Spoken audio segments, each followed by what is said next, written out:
আপনি কি কখনো এমন একটি সময় কল্পনা করেছেন যখন পুরো পৃথিবী সত্যকে অস্বীকার করছে আর একজন মানুষ একা দাঁড়িয়ে আছে আল্লাহর আদেশের উপর অটল বিশ্বাস নিয়ে? যখন সবাই হাসছে, উপহাস করছে, কিন্তু সেই মানুষটি থামছে না, কারণ তার হৃদয়ে আছে রবের উপর অগাধ ভরসা। আজকের গল্পটি ঠিক তেমনই এক ধৈর্য, ঈমান আর অশ্রুভেজা সংগ্রামের গল্প, হযরত নূহ আলাইহিসসালামের গল্প। একসময় পৃথিবীর মানুষ সত্যের পথ থেকে অনেক দূরে সরে গিয়েছিল। তারা মূর্তি পূজায় ডুবে গিয়েছিল, অন্যায় আর পাপ যেন তাদের জীবনের অংশ হয়ে উঠেছিল। ঠিক তখনই আল্লাহ তাআলা নূহ আলাইহিসসালামকে পাঠালেন মানুষকে সঠিক পথে ফিরিয়ে আনার জন্য। নূহ আলাইহিসসালাম দিনের পর দিন, বছরের পর বছর মানুষকে ডেকেছেন, হে আমার জাতি, তোমরা আল্লাহর ইবাদত করো, তার ছাড়া তোমাদের আর কোনো উপাস্য নেই। কিন্তু মানুষ কি শুনেছিল? না, তারা শুনেনি, বরং তারা হাসত, বলতো, তুমি তো আমাদের মতোই একজন মানুষ, তুমি কিভাবে নবী হলে? এই অবহেলা, এই উপহাস নূহ আলাইহিসসালামের হৃদয়কে ভেঙে দিত। রাতের অন্ধকারে তিনি কাঁদতেন, আল্লাহর কাছে হাত তুলে বলতেন, হে আমার রব, আমি আমার জাতিকে দিন রাত ডেকেছি, কিন্তু তারা শুধু দূরে সরে গেছে। কিন্তু তবুও তিনি থামেননি, কারণ তিনি জানতেন এই দায়িত্ব আল্লাহর পক্ষ থেকে, আর আল্লাহর কাজ কখনো বৃথা যায় না। একদিন বহু বছর পর যখন মানুষের হৃদয়ে একেবারেই কঠিন হয়ে গেল, তখন আল্লাহ তাআলা নূহ আলাইহিসসালামকে একটি নির্দেশ দিলেন, একটি নৌকা তৈরি করতে। কল্পনা করুন, চারদিকে মরুভূমির মতো শুষ্ক ভূমি, কোনো নদী নেই, কোনো সমুদ্র নেই, আর ঠিক সেই জায়গাতেই নূহ আলাইহিসসালাম শুরু করলেন একটি বিশাল নৌকা বানানো। মানুষ যখন এটা দেখল, তারা আরও বেশি হাসাহাসি শুরু করল। নূহ, তুমি কি পাগল হয়ে গেছ? এখানে নৌকা বানাচ্ছ কেন? পানি কোথায়? তারা বিদ্রুপ করে বলতো। নূহ আলাইহিসসালাম চুপচাপ কাজ করে যেতেন। তার চোখে ছিল অদ্ভুত এক শান্তি, কারণ তিনি জানতেন এটা কোনো সাধারণ কাজ না, এটা আল্লাহর নির্দেশ।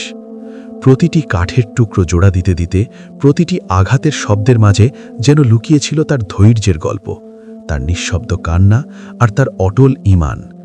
দিন গড়ায়, রাত নামে, আর নৌকাটি ধীরে ধীরে বড় হতে থাকে। একদিকে মানুষের উপহাস, অন্যদিকে আল্লাহর উপর ভরসা। এই দুয়ের মাঝখানে দাঁড়িয়ে নূহ আলাইহিসসালাম নিজের কাজ চালিয়ে যাচ্ছিলেন। তার হৃদয় হয়তো কষ্ট ছিল, হয়তো একাকিত্ব ছিল, কিন্তু তার ভেতরে ছিল এক অটুট বিশ্বাস, আল্লাহ যা বলেছেন তা অবশ্যই সত্য হবে। আর এভাবেই একদিন সেই নৌকা তৈরি সম্পূর্ণ হলো। কিন্তু তখনও কেউ বুঝতে পারেনি এই নৌকাটিই হবে মুক্তির একমাত্র পথ। আর অচিরেই এমন কিছু ঘটতে যাচ্ছে যা পৃথিবীর ইতিহাসে এক ভয়ঙ্কর অধ্যায় হয়ে থাকবে।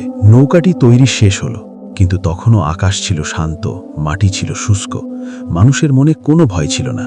তারা এখনও হাসছিল, এখনও বিদ্রুপ করছিল।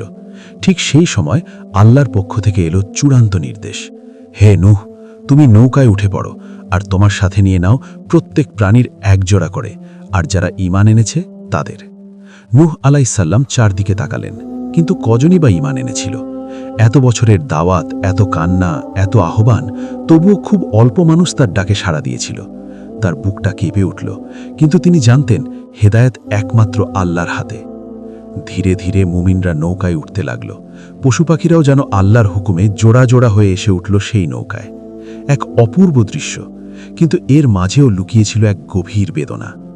হঠাৎ একদিন আকাশ বদলে গেল, মেঘে ঢেকে গেল পুরো দিগন্ত। তারপর শুরু হলো বৃষ্টি, প্রথমে ধীরে, তারপর প্রবলভাবে, এমন বৃষ্টি যা আগে কেউ দেখেনি। শুধু আকাশ থেকেই নয়, মাটির নিচ থেকেও পানি ফুঁড়ে বের হতে লাগলো। চারদিকে পানি, শুধু পানি। মানুষ তখন বুঝতে শুরু করলো এটা কোনো সাধারণ ঘটনা নয়। তারা দৌড়ে এলো নূহের কাছে, কিন্তু তখন দেরি হয়ে গেছে। নৌকাটি ধীরে ধীরে ভেসে উঠল পানির উপর, আর পৃথিবী ডুবে যেতে লাগলো এক ভয়ঙ্কর প্লাবনে। ঠিক সেই সময় নূহ আলাইহিসসালামের চোখে পড়ল তার নিজের ছেলে, যে এখনও ঈমান আনেনি। বাবার হৃদয় তো আর নবীর দায়িত্ব বুঝে থেমে থাকে না। তিনি কাঁপা কণ্ঠে ডাকলেন, হে আমার সন্তান, তুমি আমাদের সাথে নৌকায় উঠে পড়ো, কাফিরদের সাথে থেকো না। ছেলেটি দূর থেকে বলল, আমি একটা পাহাড়ে উঠে যাব, সেটা আমাকে বাঁচিয়ে দেবে। নূহ আলাইহিসসালামের চোখে পানি চলে এলো।